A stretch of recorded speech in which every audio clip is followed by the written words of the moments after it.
aims to highlight unique resources, industrial potential and strategic projects in each province, encouraging both local and international investors to explore and capitalize on available opportunities.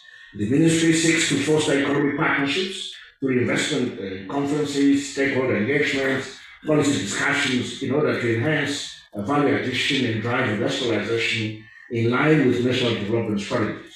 This proactive approach reinforces the government's commitment to decentralized economic development, ensuring that every province contributes to national prosperity and job creation.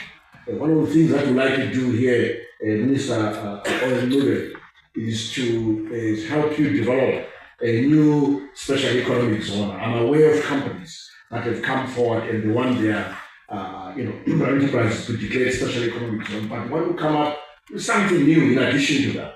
What is it that the middle of the province is a comparative advantage?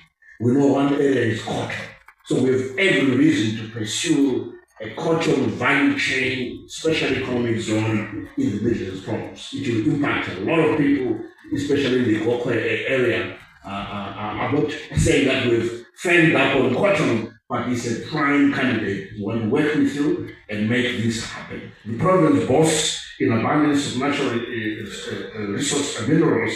These include gold, chrome, platinum, iron ore, coal, nickel, just to mention a few, all along the Great Dyke. The province also is famous for its fertile soils and favorable for growing a variety of crops, including tobacco, maize, cotton, as we have mentioned, wheat, among others. Despite the Middle's huge fertile environment and the strong foundation in industrial infrastructure, the province is growing at an economic growth rate of 4.7%. And we feel that the province actually has the potential to grow at 7%. So there's an additional, basically a 2.5%, 3% easily that we need to catch up on. And we believe that promoting the province in the way we are doing will go a long way in pushing the province towards its full potential growth rate of 7%. Therefore, this indicates that the huge investment gap in the province is key to ensuring long-term prosperity and has been central to the Midlands mission for nearly a decade. The draft Midlands investment compendium serves as a testament to the commitments through a showcasing of investment prospects in the province aid districts. And Minister Ncube and myself will launch the investment compendium for the Midlands province, which showcases some of the investment opportunities, but not all. The Midlands province hosts one of those lowest top universities, MSU, technical colleges, and also top schools. I happen to have gone to Fletcher.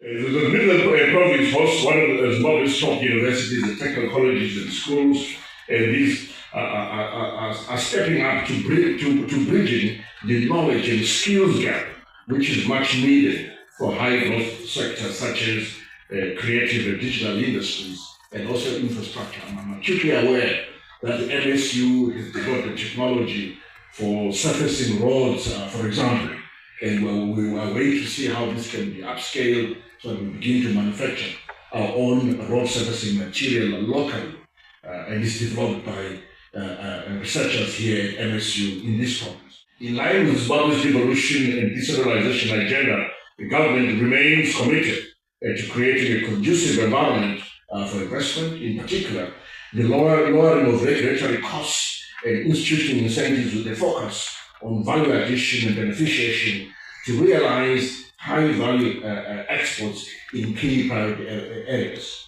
Minister Ncube and July, my colleagues and colleagues, we've just finished an exercise, basically where we've tried to analyze the regulatory costs for the dairy sector, the food stocks sector, and it's really alarming. The costs are too high and they have to be slashed.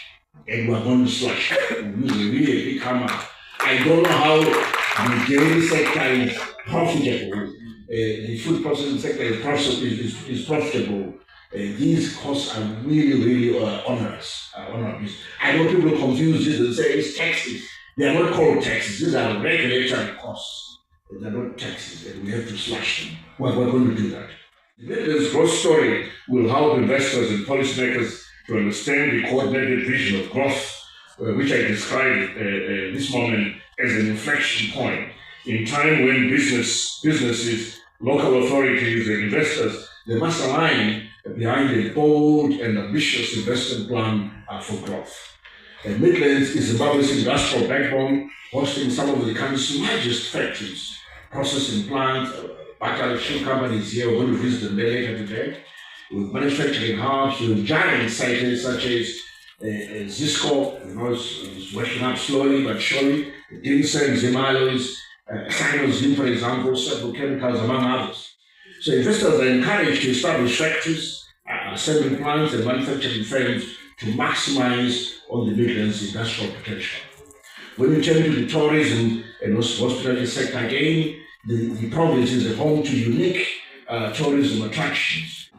With proper investment, the province can become a top tourism destination, boosting employment and foreign exchange earnings. I think, Honourable Minister, one of the things we need to work on is to upgrade the airport here in Gokwe.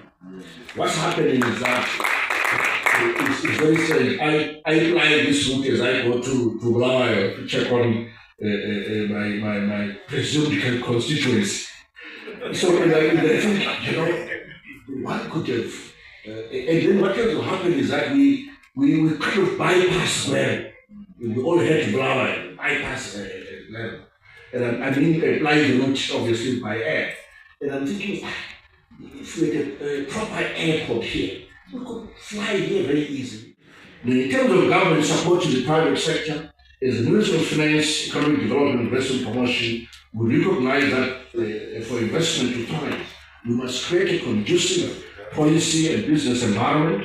The government of Zimbabwe is committed to make sure that we extend appropriate tax incentives, duty exemptions for investors.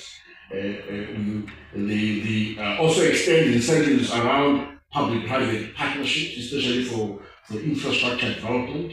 Our special economic zones program is also part of the incentive program to drive exports. And above all, we want to improve the environment for doing business, ease of doing business. I talked about slashing regulatory fees, for example. This we're going to do. So a unified regional narrative is essential for attracting investment, and the Midlands Investment Conference is designed to do just that. The launch of the Midlands Investment Compendium will be a new portal to provide a clear pipeline of opportunities designed to boost investment, create jobs, and investment productivity. From large-scale infrastructure projects, from the solar plant and cotton processing plant to irrigation schemes, will give the growth story of the region's economic potential. In conclusion, invited guests, and I say to the private sector investors here present, I urge you to seize this opportunity to engage with key government officials, explore investment incentives, forge strategic partnerships that will drive mutual economic growth. The government is ready to work hand in hand with the business community to ensure that investments are secure, are profitable, and sustainable. Let us take advantage of the favorable policies and abundant resources and strategic location of the Midlands province to build an industrialized and prosperous Zimbabwe. Together, let us unlock and transform these opportunities into tangible economic benefits for our nation and future generations.